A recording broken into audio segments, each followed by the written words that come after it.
Jina la Bwana libarikiwe, ndugu mtazamaji kutoka TV maalum kabisa hapa Zakiem. Tunamshukuru Mungu, ni neema ya ajabu kufika siku ya leo, siku ya pekee sana, siku ya Pentekoste, siku ya kumbukizi, kukumbuka Bwana alivyotukumbuka sisi watoto wake, ahadi kubwa tuliyopewa na Mungu ya kwamba msitoke Yerusalemu mpaka mtakuwa mmepokea ile nguvu ya ujazo wa Roho Mtakatifu.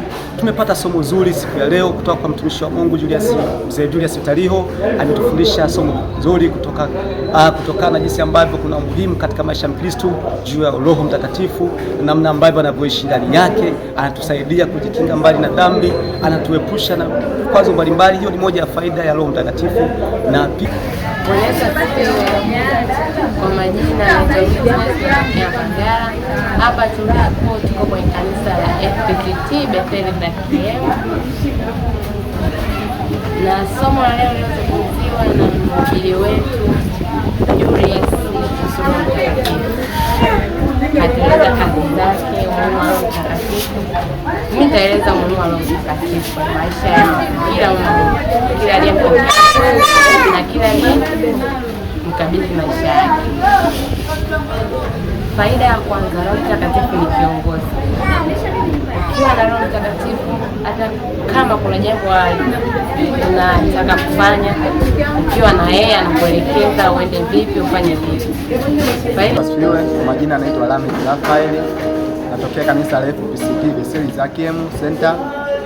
Siku ya leo nimejifunza neno la Mungu kupitia mtumishi wa Mungu Julius Vitaliho kuhusu Roho Mtakatifu. Mimi pia nimebeba vitu vingi kuhusu faida ya Roho Mtakatifu, ambazo mojawapo, Roho Mtakatifu kutujaza ujasiri.